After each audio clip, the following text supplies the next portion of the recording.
एक ऐसा वायरस जो अगर किसी को हो जाए तो दुनिया की कोई भी दवा या वैक्सीन उसे नहीं बचा सकती। हम कोरोना की बात नहीं कर रहे हैं। इस वायरस को लेकर विश्व संगठन यानी WHO ने हाल ही में अफ्रीका में ग्लोबल हेल्थ इमरजेंसी घोषित कर दी है। वजह है इबोला वायरस। यह एक ऐसा वायरस है जिसका इलाज आज के आधुनिक मॉडर्न साइंस के पास भी नहीं है। यह वायरस इस समय चुपचाप अफ्रीका से निकलकर शहरों की तरफ बढ़ रहा है।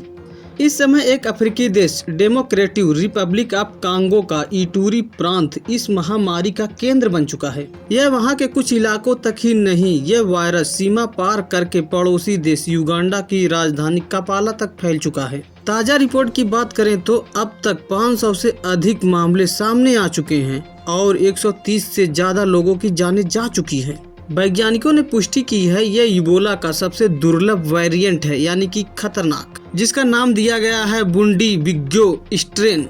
इस स्ट्रेन के खिलाफ दुनिया में कोई भी वैक्सीन मौजूद नहीं है, जिससे डॉक्टर भी बेबस नजर आ रहे हैं। आखिर इस जानलेवा वायरस की शुरुआत कहां से होती है? इस वायरस की शुरुआत अफ्रीका के घने जंगलों में रहने वाले फ्रूट बैट यानी चमगादड़ और बंदरों से शुरू होती है। जब कोई इंसान इस संक्रमित जानवरों के संपर्क में आता है या इनका शिकार करता है तो यह वायरस इंसानी शरीर में कदम रखता है और इसके बाद शुरू होता है असली खतरा। यह वायरस हवा से नहीं फैलता बल्कि संक्रमित व्यक्ति के पसीने, खून या लार या थूक के सीधे संपर्क में आने से एक दूसरे इंसान में बिजली की तरह फैलता है। यही वजह है कि मरीजों का इलाज कर रहे कई डॉक्टर भी खुद इससे नहीं बच पाए। यह वायरस शरीर के अंदर जाकर करता क्या है, यह जानना बेहद जरूरी है।